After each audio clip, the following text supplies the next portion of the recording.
I always believed my son was the sensible one, the careful one, the kind of man who counted his pennies before making a decision and who rolled his eyes at his friends' reckless adventures.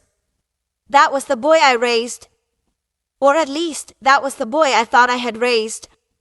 Because when the knock came at my door that gray Thursday afternoon, and I opened it to find my son standing there with his wife, both dragging oversized suitcases and wearing guilty smiles, I realized something had gone terribly, terribly wrong.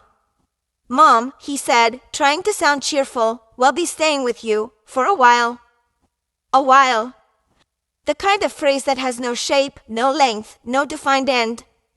I glanced from his face to hers. My daughter-in-law, Clara, was beaming as though she had just returned from a world tour, her expensive-looking silk blouse shimmering in the low light of my hallway. She tugged at her diamond bracelet casually, making sure I noticed. "Surprise," she chirped. And surprise it was, though not in the way she meant. I stepped aside, letting them drag their things in, my mind scrambling. Why here? Why now? They had a perfectly good house. At least, they used to. It wasn't until I overheard the words slipping from Clara's mouth, light as a feather and sharp as a dagger, that the truth cut its way through the fog. "Oh, it feels good not to worry about a mortgage anymore. I told you selling was the right call. $620,000, just like that. Can you believe it, darling?" She laughed, the kind of laugh that was too loud for my living room, too triumphant for someone who had just shown up on my doorstep uninvited. And my son, my boy, smiled sheepishly, nodding along. I froze. My chest tightened. Did I hear her correctly? They sold their house? $620,000. Gone into Clara's glittering hands like coins vanishing into the pocket of a magician. I forced a smile, as though I hadn't just felt the floor tilt beneath me. "Sold your house?" I asked. "Yes, Clara," said, planting herself on my sofa like a queen claiming her throne. It was time. We needed liquidity, flexibility, freedom, you know. And besides, houses are overrated. Money in hand, that's what matters. Money in hand. Her nails, painted a fiery red, tapped rhythmically against her phone screen as she scrolled through something. Shopping apps, maybe. Or worse. I looked to my son, hoping for reassurance. Hoping for an explanation that would make this madness make sense. But he just rubbed the back of his neck and muttered it was Clara's idea. "We'll be fine, Mom. Just let us stay until we figure out our next move." Until we figure out our next move. I nodded slowly, but inside, questions screamed. Why hadn't he told me? Why sell so suddenly, and for what purpose? And why did staying for a while feel like the start of a storm I couldn't yet see? That night, I lay awake, the sound of Clara's laughter drifting down the hallway like an unwelcome lullaby. She was in the guest room, watching videos, FaceTiming friends, bragging, no doubt, about her sudden fortune. My son's quieter voice occasionally chimed in, but it was drowned beneath her relentless chatter. My house, once peaceful, now pulsed with an energy that felt alien, invasive. And then, just as sleep threatened to take me, I heard it. A whisper. A low, urgent voice from their room. But what if she finds out? It was my son. Clara hissed back, "She won't. She doesn't need to know. Stop worrying. This is our chance, and I'm not going to let anyone ruin it, not even your mother." My blood turned to ice. What was it I wasn't supposed to know? The next morning, Clara strutted into the kitchen in designer pajamas that probably cost more than my monthly groceries. She yawned dramatically, then announced, "Don't cook, don't worry. They'll order breakfast. Delivery. I don't do eggs that aren't free range, anyway." As if my humble eggs weren't good enough for her. She scrolled through her phone, muttering about croissants and fresh pressed juices, as if she were auditioning for a role in some luxury drama. My son trailed behind her, looking drained. I poured coffee, watching them carefully. Every movement, every word felt like a clue in a mystery I hadn't yet solved. And then I asked, as casually as I could, "So, what's the plan? What are you two going to do with the money?" Silence. Claire's eyes darted up from her phone, sharp as a blade. She smiled too quickly. "Oh, investments. Travel. A little of this, a little of that. Don't worry, I know what I'm doing. I've read all the books. Rich Dad, Poor Dad, you know? And besides," she leaned forward, lowering her voice dramatically, "money is meant to be spent, not hoarded." Her words slithered into me like poison. Not hoarded, not saved, not respected. Spent. The following days unfolded like a nightmare in slow motion. Packages arrived at my doorstep, designer handbags, gadgets, shoes with heels so high they could pierce the sky. Claire signed for each one with a delighted squeal, then tossed the empty boxes carelessly into my recycling bin. Meanwhile, my son avoided my eyes, muttering excuses about being between jobs or taking time to figure things out. Between jobs. Head had a steady position. What had happened? Everywhere I turned, questions piled higher. And with every answer, or lack thereof, my unease grew sharper. Was this simply foolishness, or was there something darker hiding beneath Claire's glittering surface? It was the fourth night that the Real crack appeared. I was heading to the kitchen for water when I paused outside their door. Voices again, hushed but tense. "I told you," Clara snapped, "don't mention it in front of her." "I just don't feel right," my son whispered back. "It's her house, her rules. She deserves to know the truth." My pulse quickened. Clara hissed, "The truth? You think she'd understand? You think she'd still look at you the same way if she knew what you'd done?" A silence followed. Heavy. Crushing. And in that silence, I felt it, an invisible noose, tightening around my chest. What had my son done? I returned to my room, gripping the glass of water like it might steady me. But nothing steadied me. Not that night. Not the next morning when Clara flung open the curtains like she owned the place. Not when my son kissed her cheek obediently, like a man chained to his choices. Something was very wrong. And I would find out what. Because you can silence questions for a while, but they grow louder in the shadows. And mine were screaming now. What truth was Clara hiding? What mistake had my son made? And most haunting of all, what would it cost me, having them here under my roof? That evening, as I set the table for dinner, I caught Clara staring at me. Her smile was sweet, too sweet, and her eyes glimmered with something unreadable. It wasn't gratitude. It wasn't love. It was triumph. And I wondered, with a chill that rooted me to the floor, what exactly had she won? Part 2. The cracks begin to show. Morning in my house she used to be peaceful.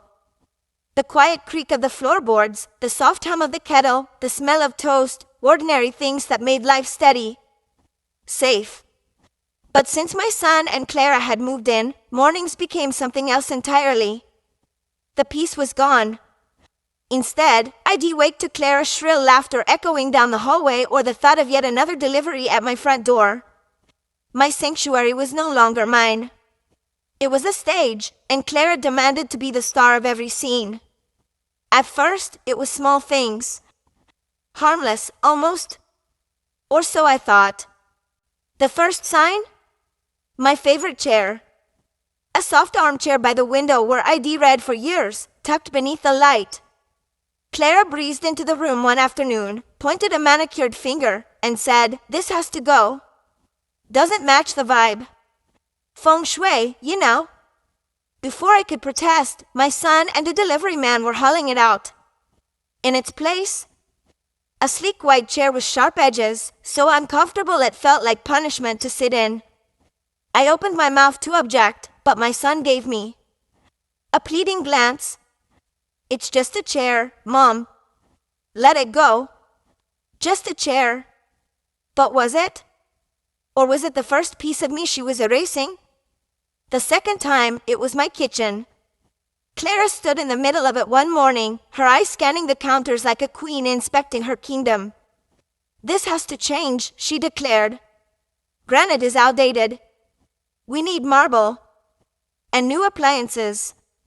Honestly, Mom, how do you live like this? The way she said Mom, dripping with disdain, made my skin crawl. I forced a smile. This is my kitchen. It works fine. She rolled her eyes. Fine isn't enough. We're aiming higher now. You'll see. Different people. Different standards. Different world. But different how? The real crack came on a rainy Wednesday. My son had gone out, job hunting, he claimed, though I doubted it. Clara was sprawled across my sofa, phone in hand, scrolling furiously. That's when I saw it. The bank app open. Rows of withdrawals. Thousands at a time. $620,000 and shrinking. I froze. My breath caught in my throat. What was she doing with all that money? A vacation? Shopping? Something worse? I stepped back before she noticed, my heart pounding. That night, I tested her. So, Clara, I said casually over dinner, how's the investment plan going? Her fork paused. Just for a fraction of a second. Then she smiled. Perfectly? Don't worry, I've got everything under control. But her eyes? They told another story. Cold, flickering with something sharp. The days grew heavier. Clara's words began to sting with hidden blades. Maybe we'll redo the guest room too, she mused once, flipping her hair. After all, we're staying here a while. Might as well make it ours. Comfortable. Ours? The word slathered across my skin like ice. Temporary? No. She was planting her flag piece by piece. And then came the night that rattled me to my core. I was drifting to sleep when voices bled through the walls. You're spending too much, my son whispered, panicked. The money won't last. Clara's reply was venomous. Don't lecture me. This money is ours. I won't live like some peasant. I deserve this. We deserve this. But what about my mother? He asked softly. A silence. Then Clara hissed, she's old. She won't be around forever. Stop worrying about her. I couldn't breathe. That was how she saw me? Not as a person. Not as family. Just an obstacle with an expiration date. At dawn, I confronted my son in the garden. Dew clung to the grass, the air heavy with unspoken things. Daniel, I whispered, what's going on? Why did you sell the house? Why are you letting her spend everything? He looked at me, exhaustion carved into his face. For a moment, I thought he'd finally confess. But he shook his head. It's complicated, Mom. Please, trust me. Trust. I wanted to. God, I did. But how could I trust what I didn't understand? That evening, Clara waltzed into the kitchen with a new handbag, price tag still dangling. I forced myself to ask, how much did that cost? She laughed. Oh, don't be so dramatic. It's just money.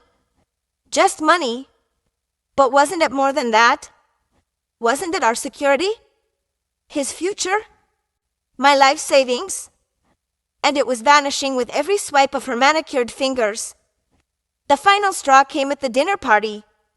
Clara announced it casually, stirring coffee with her gold spoon. We're hosting friends tomorrow. Don't worry, I'll take care of everything. Hosting? In my house. Without asking. The next night, strangers filled my dining room, laughing, drinking, clinking glasses of expensive wine. Words like crypto, short-term gains, the next big deal floated around like smoke. And in the middle sat Clara, glowing, soaking up every ounce of admiration. My son sat beside her, shrinking, silent, a shadow of the boy I'd erased. And me? I sat at the far end of the table, an outsider in my own home. Who were these people? Why did they feel so dangerous? After the guests left, I found Clara pouring herself more wine. "You enjoyed yourself," I said flatly. She turned, smiling sharp as glass. "Of course. You should loosen up, Mom. This is the new us. Big money. Big opportunities. Don't worry, you'll get used to it." But I wouldn't. Because I finally saw the truth. This wasn't about redecorating or handbags. Something darker was coiled beneath it all, waiting to strike. And as the rain tapped against my window that night, one thought echoed in my mind: what secret was my son hiding? And why did Clara act as though she already knew I'd never lived to uncover it? I thought I'd seen it all. I thought the arguments, the late-night whispers, and the locked bedroom doors were just adjustments. After all, living under the same roof again wasn't easy for anyone. But nothing, absolutely nothing, could have prepared me for what I stumbled across that evening. It was past midnight. The house was still, wrapped in the kind of silence that makes every sound sharper. I was heading to the kitchen for water when I caught it, a faint click, click, shuffle. The study. Why would anyone be in there at this hour? I crept closer, careful not to let the floor betray me. Peering through the half-open door, my breath caught in my chest. Clara. She was kneeling in front of my late husband's old desk, the one thing I swore would never be touched. A drawer hung open. A drawer I knew had always been locked. And in her hand, a small envelope, scrawled with my husband's handwriting. My heart stopped. That drawer held his will drafts. Bank records. Private letters. Things no one else had ever seen. She shoved the envelope into her sweater, locked the drawer again, and slipped away as if she had never been there. I didn't move.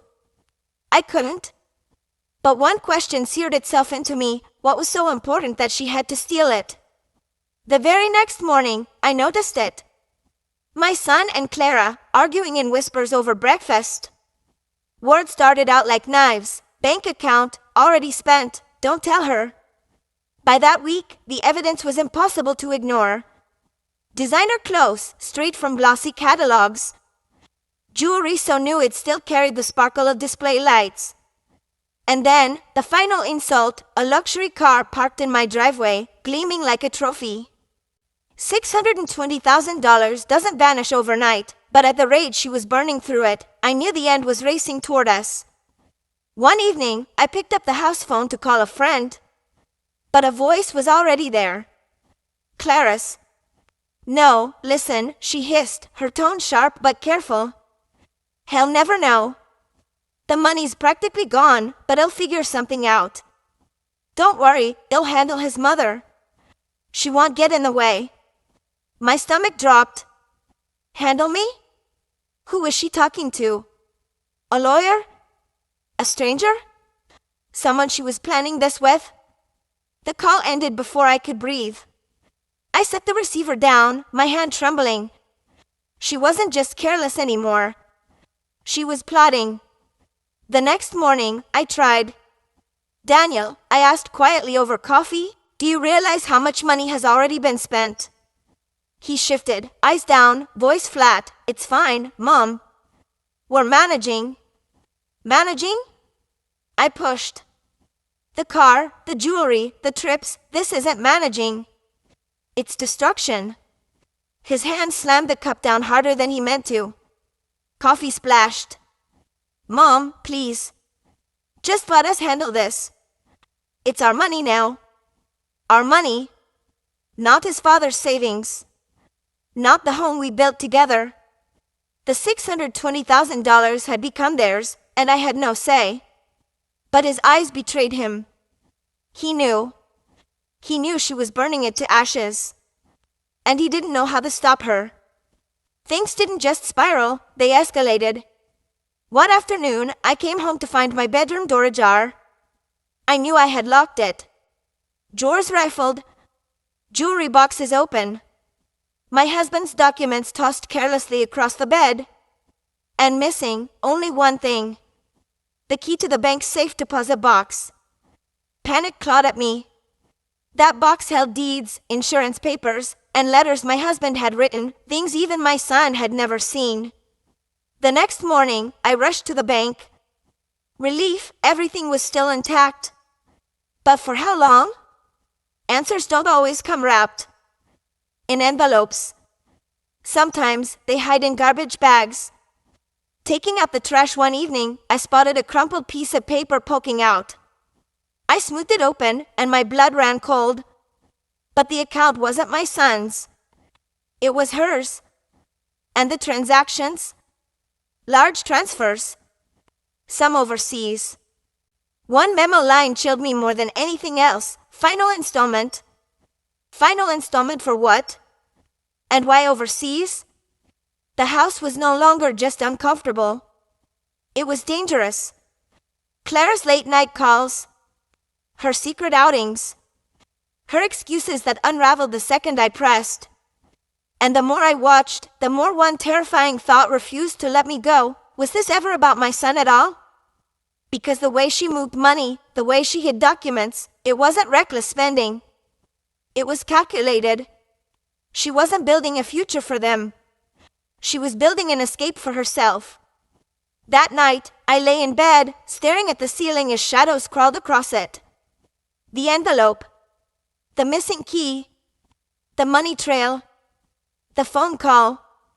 And that smirk she wore every time she brushed past me, as if she already knew I was powerless. I whispered into the dark, "What are you hiding?" And then it hit me, sharp as a blade. Maybe Clara wasn't hiding it from us. Maybe she was hiding it from him. The next morning, I knew one thing: I couldn't stay silent anymore. But the question was, if I told my son the truth, would he believe his mother or his wife?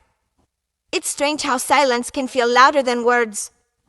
For weeks, the air in the house had been humming with something unspoken, an invisible thread of lies pulling tighter and tighter.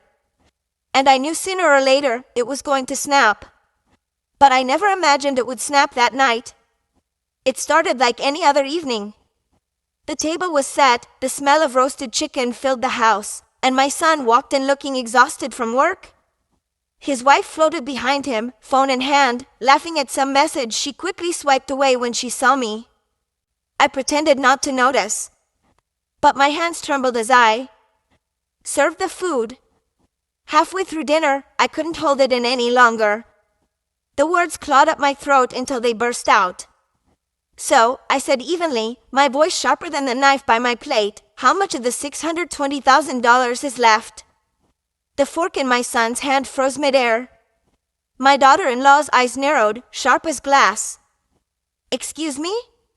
she asked, her tone sugar but her eyes venom. "You heard me," I replied, staring straight into her. "I've seen the accounts. The spending. The transfers. And I know you took something from your father-in-law's drawer." The room went still. Too still. My son's face drained of color. "What are you talking about, Mom?" he whispered, almost begging me not to continue. But before I could answer, his wife leaned forward, lips curled into that smirk I'd grown to dread. "She's making things up again," she said smoothly. "Honestly, it's sad. Maybe it's age." Her words were soft, but the blade beneath them was sharp. She wanted him to doubt me, to see me as paranoid, delusional, irrelevant. But I wasn't backing down. Not tonight. I slammed my hand on the table, the plates rattling. "Don't lie to me. I saw you take the envelope. What was in it? His will? Bank records? What are you hiding from him?" My son blinked, confusion all over his face. "Envelope? What envelope?" Her smirk faltered just for a moment. And that moment was enough. "Don't listen to her," she snapped, her mask cracking. "She's trying to turn you against me." "Am I?" I shot back. "Then tell him where the money went. Tell him why you're wiring thousands overseas. Tell him what final installment means." Her jaw tightened. My son's gaze darted between us, his face pale. He wanted to believe her. He needed to believe her. But the seed of doubt had already been planted. You don't trust me? She hissed suddenly, whipping toward him with tears brimming in her eyes. After everything I've done for you?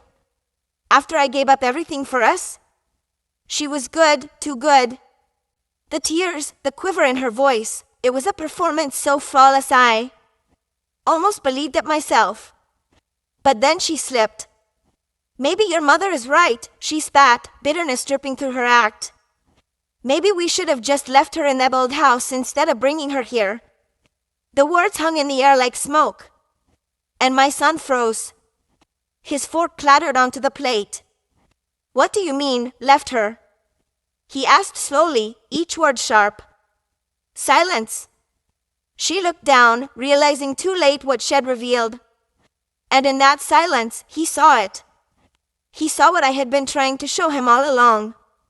That night, after she stormed off to their room, my son came to mine. He stood in the doorway like a boy again, lost, broken, searching for answers he didn't want to hear. Mom, he whispered, is it true? About the money? About the envelope? I hesitated. Telling him would destroy him, but staying silent would destroy us all. Yes, I said finally. She's hiding something. And if you don't find out what it is, she'll take everything, your money, your trust, even your life. His shoulders slumped. He rubbed his face with trembling hands. I don't know what to do. Start by not pretending anymore, I told him. Start by looking at what's right in front of you. The next day, I expected him to confront her, to demand answers. But instead, he acted as if nothing had happened. He laughed with her. He kissed her cheek. He carried her shopping bags inside. And I felt a pang of betrayal so sharp it nearly buckled me. Had he chosen her over me? Again? But then, late that night, I heard the sound of the study door creaking open. I crept quietly and found my son, kneeling in front of his father's desk. The drawer was open. The hidden envelope she had stolen was in his trembling hands. His eyes scanned the words, his breath quickening. And then, he went still. He whispered one word that chilled me to the bone, no. I stepped into the room. What does it say? He looked up at me, horror and disbelief etched into his face. It's not just about the money. It's worse. Much worse. I reached for the paper, but he pulled up close, almost afraid to let me see. Dad left instructions, he said, his voice breaking. About the inheritance. About the house. About everything. And she's been hiding it from me. From us? The truth hit like a tidal wave. The $620,000 wasn't meant to be burned away on luxuries. It wasn't meant for her hands at all. My husband had left it as a safeguard for me, for emergencies, for family stability, and she had stolen it, manipulated it, twisted it for her own gain. The room spun. My knees buckled, and I gripped the desk for support. She knew, I whispered. She knew and still took it all. My son's face hardened, shadows darkening his expression. She lied to me, he said, each word heavy with fury. All this time. Before we could speak another word, footsteps echoed down the hall. The door creaked open, and there she stood. Her eyes flicked from the papers and his hand to my face. And in that instant, her mask dropped completely. Her smile was cold, her voice dripping venom. So, you finally found out. My son's knuckles whitened around the envelope. My heart thundered so loud I thought it might burst. And all I could think was, now that the truth is out, what will she do next? There's a moment, right after someone is unmasked, when you expect them to crumble. To plead. To show shame. But she didn't. My daughter-in-law stood in the doorway of the study with her arms folded, eyes like a predator sizing up cornered prey. So, she said slowly, her voice smooth as glass, the secret's out. Now what? Her calmness sent a chill through me. It wasn't the calm of someone defeated, it was the calm of someone already plotting her next move. And that terrified me more than anything else. My son gripped the envelope tighter, his voice shaking. "You lied to me. You stole what Dad left for Mom." She cut him off with a laugh.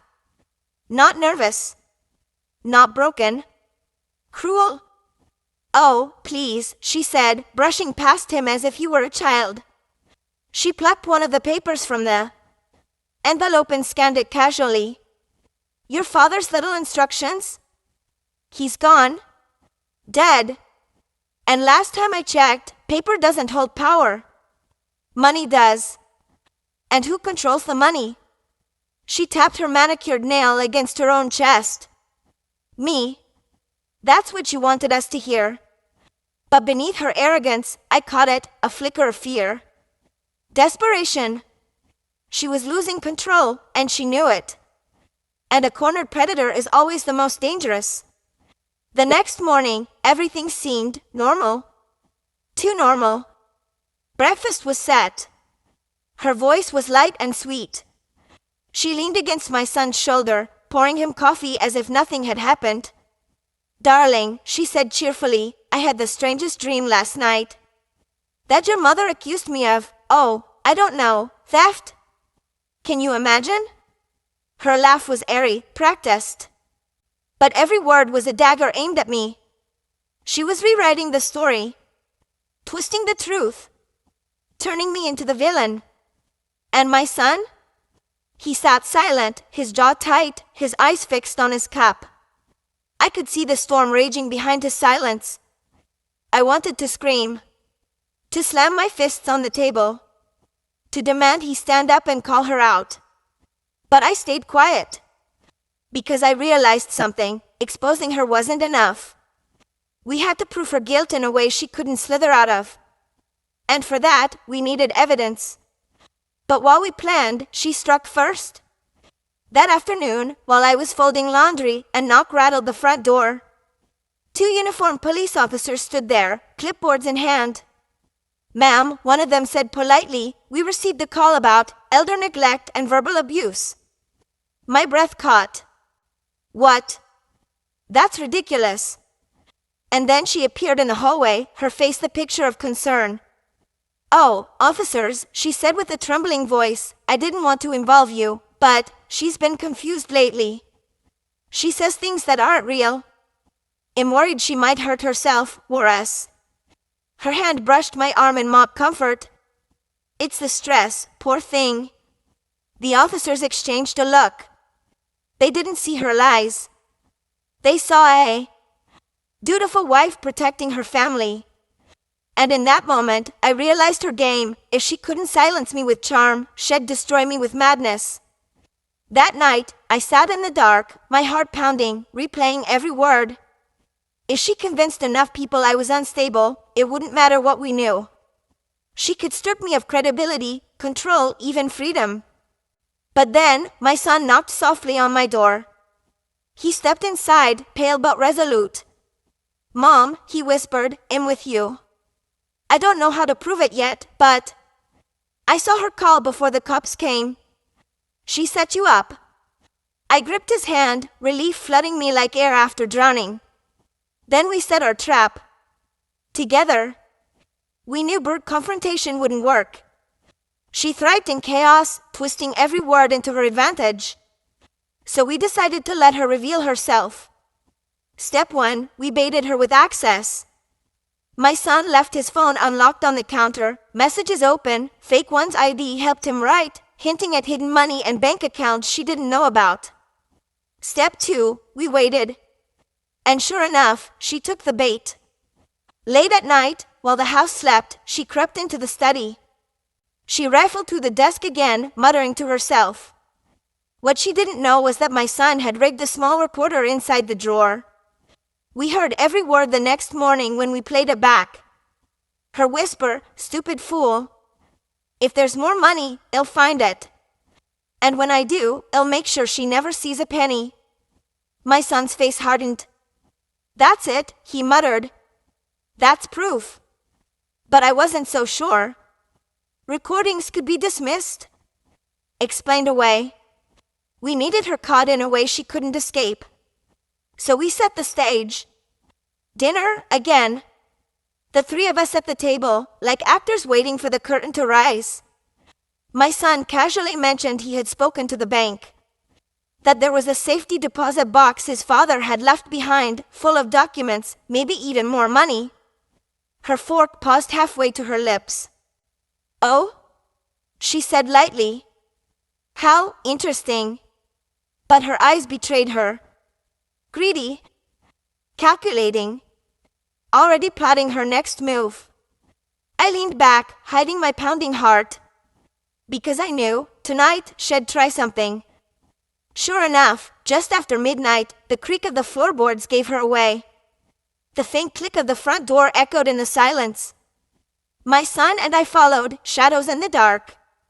And the next morning, there she was, standing in front of the locked deposit boxes at the bank, waving forged papers at a skeptical clerk. That's when my son stepped forward. "Caught," he said, his voice low and steady. She spun, her face pale, her mask shattering. You set me up." "Yes," he said. "Just like you tried to set up my mother." Her eyes darted wildly, searching for an escape, for a story to twist back in her favor. And then she whispered words that froze me in place. "You think this ends here?" she hissed. "You have no idea what I've already done. What I'm still capable of." She leaned in closer, her voice venom. "If I go down, I'm not going alone." Then, with a slow smile, she slipped something from her coat pocket. A flash drive. She held it up between two fingers, almost taunting us. "This," she said, "has everything. Things you don't know. Things that could ruin all of you." The bank security guard stepped closer, tension thick in the air. And all I could think was, had we trapped her, or had she trapped us? The security guard's heavy boots echoed against the bank's marble floor, every step like a gavel striking judgment. My daughter-in-law's hand curled protectively around the flash drive, her smirk a weapon sharper than any blade. "Ma'am," the guard said gruffly, "I'm going to need you to hand over whatever you're holding." For a heartbeat, I thought she'd surrender. That maybe, finally, she'd recognize the fight was over. But instead, with calculated slowness, she slipped the flash drive into her purse, her eyes never leaving mine. "You have no right to this," she hissed. "No idea what's at stake. You think I'm greedy? That this was about money? No. It's bigger. Much bigger." Her words weren't just defiance, they were a warning.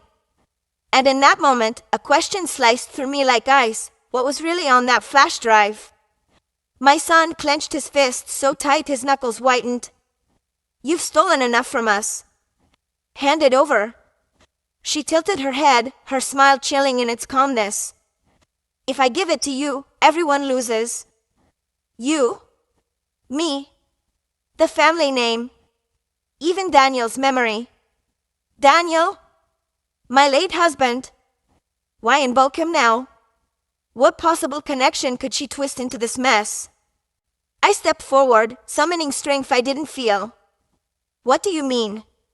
She leaned close, her whisper slicing straight into me. "Ask yourself, why was there really 33 million in hidden assets? Why were there accounts she never knew about?" My breath caught. She was bluffing. She had to be. Wasn't she? By the time the police arrived, she had already spun a new narrative, painting herself as the misunderstood guardian of Daniel's legacy, while I, the grieving widow, was cast as a confused meddler. But when the officers confiscated the flash drive as evidence, something in her posture faltered. For the first time, the mask slipped. That night, I allowed myself a shallow breath of relief. We had her cornered. Or so I thought. Because later, the phone rang. A detective's voice, low and deliberate, "You'll want to come down here. What we found, it's not what you expected." The station smelled of stale coffee and printer ink. The detective slid a thick folder across the table, his eyes sharp. "This is what was on the drive." I opened it, each page heavier than the last. Offshore accounts.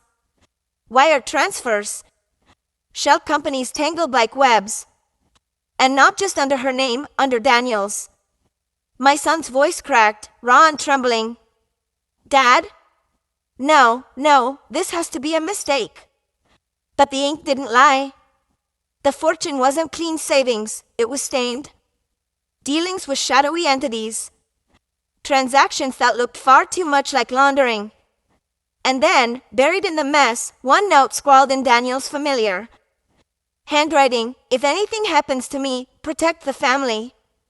Don't let them know. I staggered back, clutching the chair for support. My husband, my partner of decades, had hidden this. Why? And worse, had she been telling the truth all along? Was she trying to guard his secret, twisted as her methods were? My son dropped his head into his hands. Everything I thought I knew. Dad was a liar. No, I whispered, though the word trembled. He must have had a reason. Something bigger. But inside, doubt gnawed like acid. When we next faced her, in a courthouse holding room, her expression wasn't desperate. It was triumphant. You see now, don't you? She said, her eyes flicking between us. Daniel wasn't who you thought. That money, it was dangerous. And I was the only one smart enough to keep it hidden. Smart enough? I spat. You nearly destroyed us? No, she countered smoothly. I saved you. If certain people knew about that fortune, you wouldn't be standing here. Then she played her final card, dropped the charges.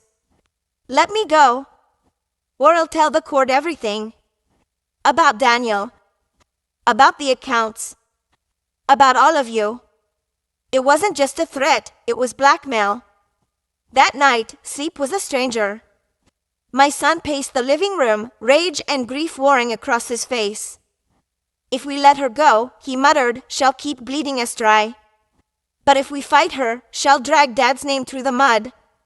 The question hung like smoke. What matters more, protecting the dead or saving the living? I had no answer. Then Ethan, my sweet grandson, spoke, his young voice cutting through the storm. Grandma, he said softly, if Grandpa made mistakes, that's on him. But she's making them worse. Don't protect her. Protect us. And in his words, I heard clarity. The choice was no longer about the past. It was about the future. The next morning, the courthouse overflowed. She sat at the defendant's table, pristine in her tailored suit, her smile polite but poisonous. The judge entered, his gaze lingering on us with a curiosity that suggested he already sensed layers of truth beneath the polished surface. The prosecution presented its case with precision: fraudulent transfers, forged documents, and, most damning, the recordings we had captured. But she wasn't shaken. Rising gracefully, she addressed the court with the poise of a seasoned performer. Yes, I moved the money, she admitted, her voice carrying across the silent chamber. But only because my husband-in-law was reckless. Only because his widow was blind. I was the only one protecting this family's future. Gas rippled through the room. Then, she turned, her gaze burning into me. Ask her, she challenged. Ask her if she really knew her husband. Ask her if she wants the truth exposed. All eyes shifted to me. I rose, my legs trembling, but my voice emerging steady as steel. My husband kept secrets, I said. Secrets I may never fully understand. But whatever he did, or didn't do, doesn't excuse hers. She lied. She stole. She tried to silence me. That's not protection. That's betrayal. I lifted my chin, locking eyes with the judge. She calls herself a protector. I call her what she is, a thief who hid behind a dead man's name. The silence afterward was electric. Then the judge leaned forward, his tone gray but approving. Well said, Mrs. Turner. The jury didn't take long. Guilty on multiple counts. Sentencing to follow. Her mask cracked at last as the bailiff led her away, her voice a hiss that quailed in my ears. This isn't over. But for now, it was. Weeks later, I stood on the porch with Ethan, autumn air crisp against our cheeks. My son joined us, his shoulders heavy yet lighter than before. "We'll sell the house," he murmured. "Start fresh. No more secrets. No more chains." And I nodded. Because he was right. Daniel's truths would never fully be unearthed. Maybe some things were buried too deep or too dangerous to pull into the light. But I knew one thing: no matter how many lies or betrayals tried to break us, we were still a family. And families survive. That night, lying in the quiet darkness, I swore I heard it, Daniel's voice. Not clear, not sharp, but a faint whisper carried through memory. "I'm sorry," it said, fading like smoke. "But you did the right thing." Tears slipped down my cheeks as I closed my eyes. And for the first time since this nightmare began, I believed him.